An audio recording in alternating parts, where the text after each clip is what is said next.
Previously on Spirit Science. Recently, thousands of clay tablets were pulled out of a lost city thousands of years old. They described a new version of our history that is putting the pieces back into place. The continent of Atlantis was a thriving home for the human race, but we had visitors, one of which changed our evolutionary path forever.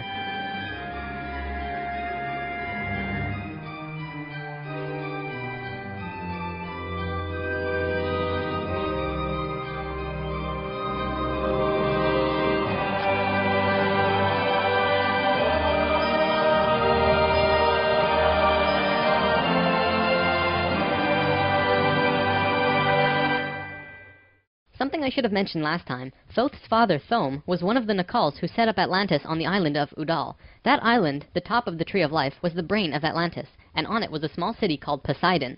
This city is what Plato was discussing when he said that Poseidon bore 10 children, the 10 circles on the Tree of Life. Poseidon was made of 3 rings painted in black, red, and white stones, and it was the symbol for Atlantis.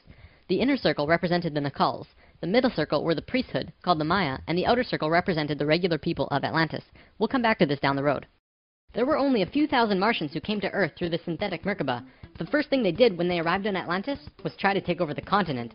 They tried to declare war and invade. However, they were vulnerable due to their small numbers, compared to the millions of Atlanteans, and we finally subdued them. We were able to stop them from conquering us, but we could not send them back. When this happened on our evolutionary path, we now had the planetary consciousness of a 14-year-old girl. The Martians were an incredibly male species, and also very old, so what you had was a 14-year-old girl being taken over by a 60 or 70-year-old man. We had no choice in the matter. The Martians just stepped in and said, like it or not, we're here. They didn't care what we thought or felt about it. Really, it was no different from what the settlers of North America did to the Native Americans. Once the initial conflict was over, it was agreed that the Martians would try and understand this female thing they lacked, this emotional feeling which they had none of at all. Things more or less settled for a while, but the Martians slowly began to implement their left-brain technologies, which the Atlanteans knew nothing about. One after the other, the Martians kept putting out these left-brain inventions, until the Atlanteans slowly began to see things through their left brain. We slowly began to become a male species. The Martians gained control, bit by bit, until eventually they had all of the power, as was their intention. The animosity between Atlanteans and the Martians never subsided, not even till the end of Atlantis. They hated each other. The Atlanteans were shoved down and treated like inferiors. It was like a marriage that the female component didn't like, but the male component didn't really care if she liked it or not. It remained this way for a very long time, until about 26,000 years ago, when the next phase slowly began. Before we continue, we have to talk about polar shifts. See, in the 1930s, Edgar Cayce was channeling information for a geologist when he stopped and he said, "There's something you should know. In the near future, the Earth's poles are going to shift." Cayce was a brilliant man with a very strong connection to higher dimensions, where he communicated with other beings for the human race. Ultimately, it was because of his channelings that the belief system called New Age was created. This is again just putting what he was doing into boxes of understanding, because no one else understood what he was doing at that time. Nevertheless, when Cayce talked, people listened. Geologists began exploring the possibility of a polar shift, and they found something remarkable. A string of major pieces of evidence came forth and lent tremendous weight to what Cayce was saying, and they have now changed the world's view on the subject. Scientists believed that if there was going to be a physical pole shift, there would also be a change in the magnetic poles. Through studying lava beds, geologists were able to see where the planetary magnetics were when the lava beds hardened at certain depths. They found that the earlier magnetic poles were not where they were now, but in Hawaii. The last shift that took place was 13,000 years ago, and we will get there in the story soon. They did another test and found that it had shifted again 26,000 years ago as well. Scientists also learned that polar shifts happen very quickly. In a single day, the magnetics would do a complete flip, or turn 90 degrees. There's that number again. And within 24 hours, the sun would be rising differently than it did the previous day. This shift has happened hundreds of times over the last 100 million years on Earth, but it's speeding up now and happening faster and faster. Now only 13,000 years between each shift. A whole new viewpoint is beginning to be understood. From space, would this not appear as a pulse? Now, there's a lot more to talk about with polar shifts, but I'm going to give you the basics and provide sources if you want to learn more. A scientist named Charles Hapgood was studying this at great detail because the leading theory behind what caused polar shifts was still underdeveloped at the time. He came up with a theory that demonstrated to be possible through various experiments. Through these experiments, they learned that the surface of the Earth, the crust, could slip over the main mass of the Earth, which continues its rotation as if nothing happened. The crust would rotate and spin out of control until eventually it settles again in a new location aligned with the new magnetics. During this time, there are massive earthquakes and tsunamis and devastations that rock the world. Doesn't that sound a bit like the destruction described in the Book of Revelations?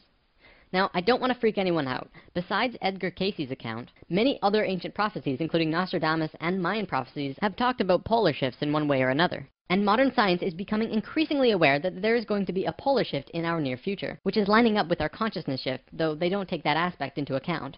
It's funny actually. A while back, NOVA did 2 reports on polar shifts, and both times NASA shut them down. Then recently, NOVA released a new video, which I showed you a little bit of last time, called Earth's Magnetic Storm. That video shows all of the evidence for pole shifts without actually using the words pole shift. It's almost as if a specific company doesn't want us knowing about this and the evidence that's been brought forth. Polar shifts are directly related to the magnetics of the planet as well. Planetary magnetics are supposed to look like this, but the reality is much different. Our magnetics have been weakening over the last 500 years or so, and today, they look a little more like this. It was the magnetics becoming more and more warped that's causing many of the problems we've seen in the last 20 years. Birds follow the magnetics of the planet to migrate, and they've been ending up in places they shouldn't be. Whales were continually beaching themselves in the 90s because they followed these magnetics, which led them to land where there should have been water. As for humans, you know how on the night of the full moon there are more rapes, murders, and violent crimes than any other night of the lunar cycle? Well, the moon affects the magnetics of the Earth, slightly. But the magnetics are so warped right now, it's affecting how we think and act as a planet. Our collapse of social structure is related to the geomagnetics of the Earth. Or perhaps it's the other way around. There's one other thing that we need to discuss about polar shifts. They always line up with a consciousness shift. They are interrelated. Thoth lived on Atlantis for a very long time, and he told us that he saw the Earth shift 5 times, watching the sun rise in the east, and then the west, then the east, then the west. This is how to explain why during a consciousness shift at the end of Lemuria, it sank beneath the oceans and Atlantis rose. If the crust was spinning randomly around the planet, many geological events such as continents rising and falling would take place. Now that we have an understanding of polar shifts, we can continue with this drama on Atlantis. 26,000 years ago, we were exactly where we were today on the precession of the equinox. We had gone through our falling asleep phase, and we were about to begin waking up. It was at this point that there was a small consciousness shift. We actually went down in consciousness, not up. A piece of Atlantis about the size of Rhode Island sank into the ocean. This caused a tremendous amount of fear within the Atlanteans, because they thought they were going to lose the whole continent, like what happened with Lemuria. Because of the consciousness shift, one of the bigger things they lost was their connection to the future. They couldn't foresee big events such as the potential sinking of their home. After about 200 years, this fear began to subside. Now, in both the Bible and the Sumerian records, the accounts of Adam, Eve, and all of their children were recorded to have exceptionally long lifespans, like 900 years or so. So 200 years for us back then is like 20 years for us today. We'll explain how we got there soon.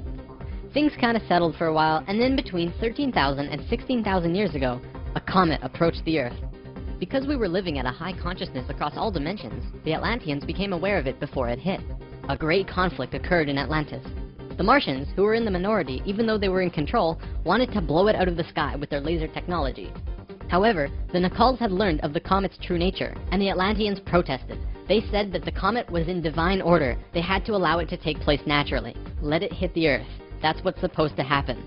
The Martians fought the Atlanteans, but in the end they gave in. The Martians agreed to let it hit the Earth. When the time arrived, it came screaming into the atmosphere, plunging into the Atlantic Ocean just off to the western shores of Atlantis, near where Charleston, South Carolina is now, only that was at the bottom of the ocean at the time. The remnants of the comet are now scattered across 4 states, and science has definitely determined that it hit at least 12,000 years ago, if not more. They're still finding pieces today. Although the main portion struck near Charleston, a few fragments actually hit the main body of Atlantis, crashing into an area right where the Martians were living, killing a huge portion of their population. They were pissed. They said, "It's all over. We're divorcing you, and we're gonna do whatever we want. You can do what you want, but we will never listen to you again." We know this whole bit. We've seen it in divorced families throughout the world. And the children? Well, look at our modern world today.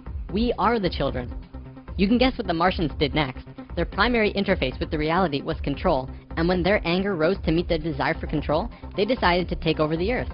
They began to once again create a complex like the one they built on Mars long ago to try and create another synthetic Merkaba. If they had succeeded, they would have gained control over everything on the planet. The only thing was, around 50,000 Earth years had passed since they had built a Merkaba, and they didn't quite remember how to do it. But they thought they did. The Martians built the buildings in Atlantis. They set up the whole experiment, threw the switch, and lost control. The destruction was immense. In this reality, you can hardly make a greater error than to create an out-of-control Merkaba. The experiment began to rip open the dimensional levels, not the higher ones, but the lower ones. To give an analogy, if you took a knife and slit open your stomach, the stomach acids would seep into other parts of the body that it's not supposed to be in. That's like ripping open the dimensions. The Martians almost destroyed the Earth. The environmental disaster we are experiencing today is nothing in comparison, though today's disasters are a direct result of these events. Because of this tear in the dimensional levels, a huge number of lower dimensional spirits and beings were thrown out of their comfort zone and into these higher levels. They were forced into a world that they did not know or understand. To survive, they needed bodies and began automatically entering into the bodies of people. For every human body, there were hundreds of lower dimensional spirits inhabiting them. These beings were Earthlings like us, but very different, not coming from this dimension. It was a catastrophe, probably the biggest the Earth has ever seen.